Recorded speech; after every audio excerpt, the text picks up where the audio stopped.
वफाकी इदारों में तमाम जनरल और नॉन कोर सर्विसेज की तैनातियों के लिए जारी अमल फौरी रोकने का फैसला कर लिया गया। एस्टेब्लिशमेंट डिवीजन ने वफाकी वजारतों, डिवीजन्स और इदारों के लिए मुरासला भिजवा दिया।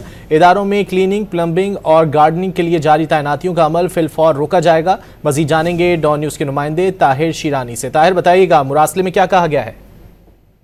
मुरासले में ये कहा गया है कि जो भी कोर और नॉन कोर सर्विसेज की जो जारी तैनातियों का अमल है वो फौरी तौर पर रोका जाए, और अगर वजारतों, डिवीजन्स और इदारों में इन आसामियों पर जरूरत है कि तैनातियां हों तो उनके लिए आउटसोर्सिंग के जरिए बंदोबस्त किया जाए।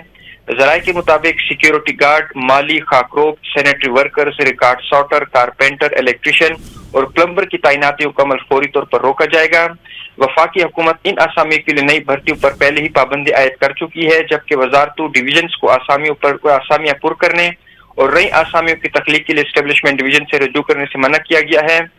जराये के मुताबिक वजारतों, डिवीजन्स और इदारों में खाली आसामियों को डाइंग पोस्ट करार दिया गया है, और वफाकी हुकूमत की जानिब से जो राइट साइजिंग इकदाम हैं उनके तहत ये सिफारिशात तैयार किए गए थे, जिसके बाद वफाकी काबीना ने मंजूरी दी और उसके बाद वफाकी काबीना के फैसले की रोशनी में ये अहकामात जारी किए गए हैं। जी, बहुत शुक्रिया ताहिर शीरानी, आपने अपडेट किया।